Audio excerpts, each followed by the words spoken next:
Congress committee के राष्ट्रीय प्रवक्ता और राज्यसभा सांसद डॉक्टर सैयद नासिर हुसैन ने कहा है कि कुछ दिन पहले बजट सेशन का पहला पार्ट खत्म हुआ। बहुत सारे मुद्दे उस समय कांग्रेस पार्टी और अपोजिशन ने पार्लियामेंट के अंदर उठाया।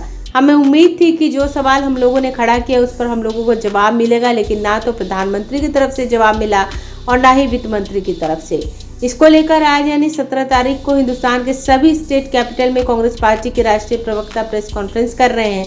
जो सवाल और मुद्दे हम लोगों ने उठाए उसको लेकर लोगों के बीच में जाने का प्रयास किया जा रहा है। ये सरकार कुछ पूंजीपति दोस्तों को मदद करने वाली सरकार है, इसलिए हमने एक समय में कहा था सूट बूट वाली सरकार है। ये कहा कि अब जो मुद्दा हमारे सामने आया, अदानी से भारतीय जनता पार्टी के क्या रिश्ते हैं, आखिर क्या फ़ायदा हो रहा है, अगर फ़ायदा नहीं हो रहा है तो एक आदमी को हमारे देश की संपत्ति लगातार क्यों बेच रहे हैं।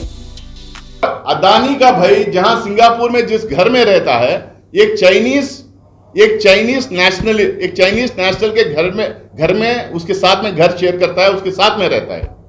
चिंग विंग लुई उसका नाम ऐसा कुछ है, तो रहता है। और वो बंदा कौन है? वो बंदा अगस्ता वेस्टलैंड स्कैम में वो बंदा फंसा हुआ है, उसके साथ एक घर शेयर करता है। तो मैं यहाँ उनको सवाल पूछना चाहता हूँ कि एक अननोन आदमी जो सोनिया गांधी जी का नाम लिया था अगस्ता वेस्टलैंड में, क्या वही ये चाइनीज आदमी था?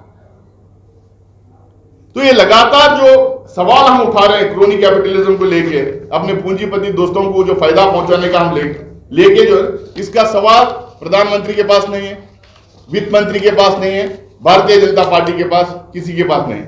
कहते क्या है भाई, हमारे देश को बदनाम करने की साजिश की जा रही है, हमारे देश के एक कैपिटलिस्ट को जो है बदनाम करने की साजिश की जा रही है, क्योंकि हम बहुत तरक्की कर रहे हैं। इसीलिए जो है फॉरेन कंपनीज हमारे देश को बदनाम करने की कोशिश कर रही है। भाई हम ये कह रहे हैं, इतना मटेरियल पब्लिक डोमेन में आया है, सीएजी में कहीं किसी ने बोला है, नीति आयोग वाले कहीं कुछ बोले हैं, बहुत सारे ऑफिशियल्स कहीं कुछ बोले हैं। इतना अदानी के खिलाफ, अदानी ग्रुप ऑफ कंपनीज के खिलाफ, ये कॉन्ट्रैक्ट जिस तरह से दिया गया उसके खिलाफ, जो रूल्स बेंड किए गए उसके खिलाफ इतना स्टेटमेंट्स, इतने रिपोर्ट्स में आया है, प्रीमा फेसी केस है। आप क्यों जेपीसी नहीं करते? इसके पहले 2 बार जेपीसी हुई है और दोनों बार जो है, एक टाइम प्रधानमंत्री नरसिम्हा राव ने कहा कि हम जेपीसी के लिए हम रेडी हैं, वो प्रधानमंत्री थे।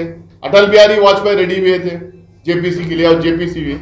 जेपीसी में जो सबसे ज्यादा संख्या जिस पार्टी की रहती है उस पार्टी के ज्यादा मेंबर्स उसमें रहते हैं। इतना आपके पास ब्रूटल मेजोरिटी लोकसभा में है, आप ही के मेंबर्स उसमें ज्यादा होंगे, तो फिर आप क्यों जेपीसी से आप भाग रहे हैं? क्या आप देश से छुपाना चाह रहे हैं? कौन सी ऐसी बात है आप नहीं चाह रहे कि जो है देश के सामने आए? और कौन सी ऐसी बात है कि प्रधानमंत्री दुनिया जमीन के नीचे और आसमान के ऊपर जो भी है हर चीज के बारे में बात करते हैं, लेकिन अदानी स्कैम के बारे में बात नहीं करते? आज जो जेपीसी की मांग हमारे जो लगातार हम पूछते गए, उसके बारे में एक वर्ड किसी ने सरकार तरफ से आज तक नहीं बोला। एलआईसी खुद कह रही है कि हमें इतना नुकसान हो रहा है, एसबीआई खुद कह रही है कि हमें प्रॉब्लम दिख रही है, गवर्नमेंट खुद जो है कहीं अपनी 1-2 रिपोर्ट्स में बोली है कि एलआईसी के और एसबीआई के पैसे पे जो उन्होंने खतरा मंडरा रहा है, लेकिन उसके बावजूद आप किसी भी तरह का प्रोब करने के लिए रेडी नहीं। सेबी क्या कर रही है? आज तक सेबी की तरफ से कोई एक स्टेटमेंट नहीं आया कि वो कैसा रेगुलेशन इसको करेगी, क्यों उसको मॉनिटर नहीं कर रहे थे, कैसा ये शेयर्स में मैनिपुलेशन हुआ है, कैसा शेयर्स को इन्फ्लेट किया गया है, उसमें किसका पैसा लगा है, वो इन्फ्लेट करने में के बारे में सेबी की क्या राय है, इसका कोई जो है पब्लिक डोमेन में एक ग्रुप। अगर आपने अभी तक हमारे चैनल को सब्सक्राइब नहीं किया है तो हमारे चैनल को जल्द से जल्द सब्सक्राइब करें, लाइक करें, शेयर करें और कमेंट करें। क्या आप पत्रकारिता के क्षेत्र में अपना कैरियर बनाना चाहते हैं? तो आज ही Royal Ashoka Institute of Mass Communication and Journalism में अपनी जगह सुनिश्चित करें।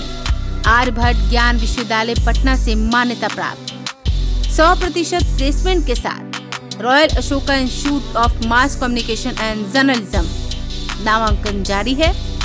हमारा पता है DS/16 गायत्री मंदिर के समीप, कंकड़बाग, पटना 8,20,000। आप हमें संपर्क भी कर सकते हैं।